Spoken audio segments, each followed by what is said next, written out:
Long ago, five men set out from their own paths to achieve their own destinies. Now they are brothers, united under one cause. Alone they are strong, together they are unbreakable. They are bonded by metal. Ooh, welcome back to Bonded by Metal. So yes, we have a new release to be talking about and reviewing. And from what I have seen and also talked to some of my peers in metal scene, Chicago and around the country of the USA, there's definitely some conversation around the newest album from Exodus titled Goliath. This is the 13th album. It's their first one with Rob Dukes back on the vocals, first one with him in 16 years, the first one on Napalm Records, first album in 5 years, a whole lot of firsts and a lot of firsts in a long times. And I will lead off this conversation saying, like, there's the whole Rob Dukes, Steve Souza thing. I like Rob Dukes. I like his stuff. One of my biggest criticisms I could say maybe about like the Atrocity Exhibition, Exhibit A and B. There's a lot of bangers on there, but there's definitely some songs that could use some trimming. But luckily, there's a lot of good songs that really make up for it. So I'm definitely of the camp where I like them both. I don't really prefer one over the other. So you make of my take and my guesses take what you will. So with all that said, without further ado, Disciple of Rockstar, how are you doing? I'm doing good. And this one, is an album that I was excited for, and then I just never saw anything for it coming out on Spotify. Usually it tells me, but didn't see anything for it. And kind of was glad, hindsight, that I really wasn't alerted to this album because it really wasn't good. And, not necessarily the biggest fan of Exodus, but I like a lot of their stuff. Like even some of their later output, like Tempo of the Damned, I think is really good. I even think Shovel-Headed. Oh, right? The first one with Dukes, Shovel-Headed Kill Machine. The first one with Rob Dukes, killer. Yeah, I love it. His vocals on those are, and just even as kind of my thoughts on this album, his vocals on Shovel-Headed Kill Machine are phenomenal. His vocals on this are not good. Yeah, I don't mind the screaming, but I definitely have a problem with the singing. It's not that I feel like the singing is terrible. I feel like it doesn't fit a lot of the songs, but we're gonna get into that. So let's start off. Let's just say with this, okay? I'm gonna start off with my positives, and I want you to go on with your positives. So for the positives, the artwork is really cool. Once again, Par Olofsson is back on the art. And it's one of those covers I thought was pretty cool, but then my vinyl arrived on release day, and I actually got to hold it. It's a gatefold, and it looked really killer. I'm like, oh, wow, I really appreciate the art and the color aesthetic. That's really killer. So I really like the art. So always got to give a shout out to good artwork, because especially for a band like this who have been going this long, not as many bands focus on that. So I really love that they continue to really have commitment to album artwork because, well, it's a lost art. So also I want to give a honorable mention to a lot of songs here. 3111, Holsters for Hasis, Human Eye Genesis, Beyond the Event Horizon, The Dirtiest of the Dozen have some really cool stuff going on. They definitely have fire, adrenaline, all the hallmarks and bearings of what great Exodus songs we remember. The solos are really killer from Lee Altus and Gary Holt. And I gotta say, one thing that extra stuff for me was the bass tone. Whether there's the good songs, and definitely not a lot of good songs here, the bass tone was powerful. It was so cool to hear Jack Gibson on his bass. And there's even a bass solo on the closer, The Dirtiest of the Dozen. So it's cool to see Jack Gibson really shine on this album. I definitely felt his presence. It was I had to really tune everything else out in order to just lock in, laser focus on his sound. It was just so abruptly up front in the mix. To me, that's a standard bear for what should be a metal album expectation. So I don't know why we don't have that other metal album, but hey, conversation for another day. And Rob Dukes, I think he sounds, as far as the heavier vocals, it sounds good. And I even like some of his, I guess you could say, cleaner singing in songs like Class Dismissed, Hate Primer, dating back 16 years to Exhibit B, The Human Condition. So his vocals, I'll get to the negatives on the vocals there, but as far as the screaming, the dude still got it. It's like he never stopped being an Exodus. You could have swore he just jumped out another album, let's just say a mere 2 years later. So I gotta say, hey, credit where it's due for natural transition, even though they're following up with Steve Souza for over a decade plus. So, Disciple, what are your positives on this album? Well, I don't necessarily share the same exact thoughts with you on the album cover, but it gives me kind of like an indie, like a smaller thrash band from the late 80s, early 90s, kind of a Laz Rocket look almost, for those of you who may know. The positives, there really wasn't a song here that really stood out to me that I'm gonna really want to go back and listen to, but I feel like the musicianship was really good. The guitar playing, the drumming, the bass playing, as you mentioned, were all really, really, really good. It's just that there were no hooks or any songs that just stuck out that I'm going to be in my head. That's like, oh, I want to go listen to that song again. So to me, it's what I like to call unbridled meh. It's not the worst thing I heard, even though there were some bad songs in here, like the Changing Me. That song's bad. But the good stuff, like the Dirtiest of Dozen, right? It just drags on. It feels like you take 2 minutes off that song and it's a really good song, but it just kind of meanders and drags, and it just didn't do much for me. So you just weaved your positives and negatives together. I was going to ask you about the negatives, but I guess we don't have to even go there. I'll get to my negatives then. Yeah, again, it's my thing for unbridled meh. You could just put my positives and my negatives together, because to me it was just a very meh album, and maybe that's coming off the hype of the Megadeth album, right?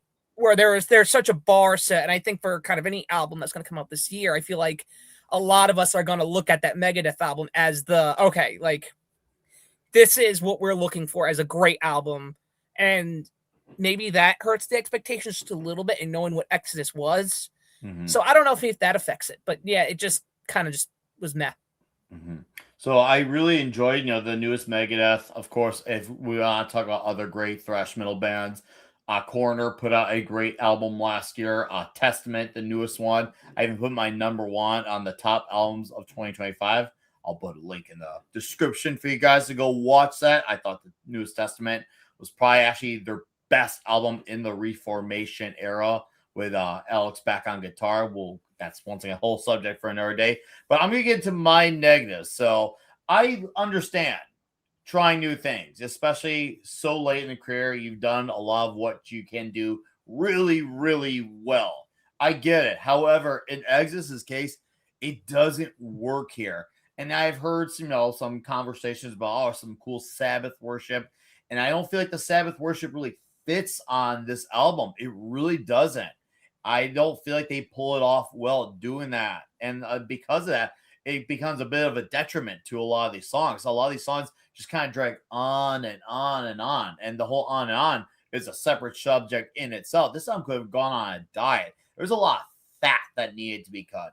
And I say this too, like there's a lot of like longer songs and so on, but that's not really any different from the last several albums. Because there are some cool longer songs that I do like The Sun Is My Destroyer, Children of a Worthless God. Once again, cool songs that are long, but there's ones on here 7-8 minutes long, and I'm just like, I'm ready for this to end. And that's like unfortunate, because you'll have parts, like little small parts in songs, where you hear like a glimmer of hope, maybe like a killer solo from Holder Altus. You're like, man, like that's cool, but like riff wise, main riff wise, chorus wise, there's not a whole lot that really sticks in here, and that's really unfortunate. And I thought like the previous album before this, Persona Non Grata from 5 years ago, was a pretty good album. Like I'll tell you what, put it this way, the strong songs on here destroy the strong songs on the strong songs on this album get destroyed by the strongest material on Persona Non Grata.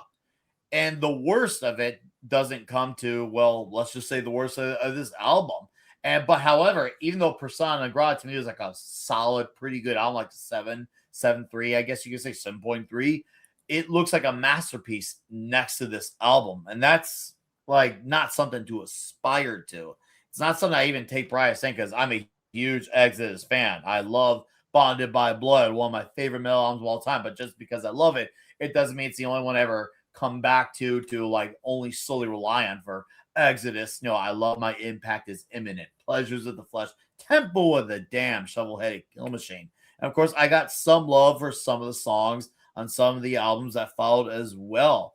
But man, the best on here doesn't come close to the best on a lot of albums. So it's really unfortunate because I don't really find this album to be polarizingly bad. It's not a terrible album.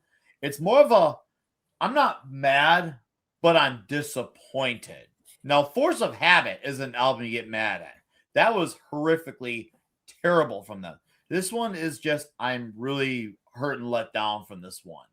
And it bums me out. It really bums me out because I gave this a few listens and it just doesn't resonate. And I really don't feel, once again, like good coming out of an Exodus album feeling that way, especially they killed at Milwaukee Metal Fest last year. Great show. One of the best of the entire weekend. And then this is what we got. So all I can say is, like, to close it off, I hope we have a little bit less of a wait so they can do some redeeming from this album. What are your other thoughts you want to lay out on this one, Disciple? You know, you're talking about just being kind of disappointing.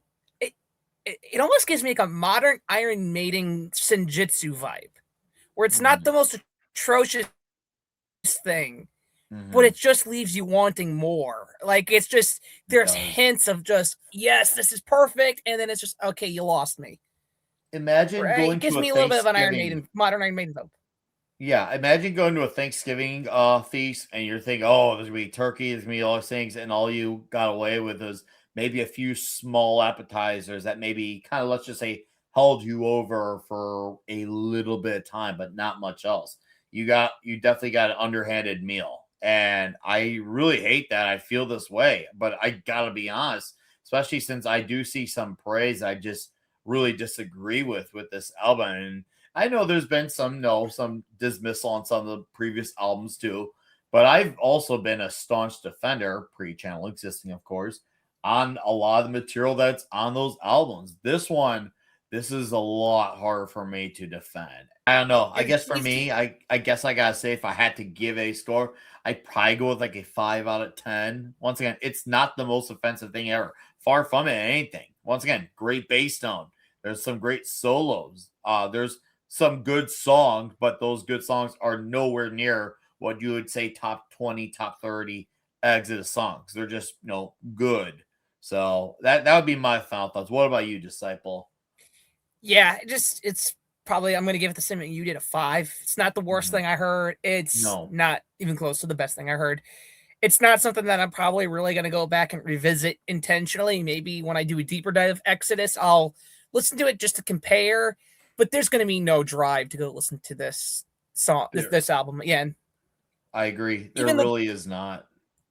And like I said, the stuff that was good, maybe 311, and obviously, like we said, the dirtiest of the dozen.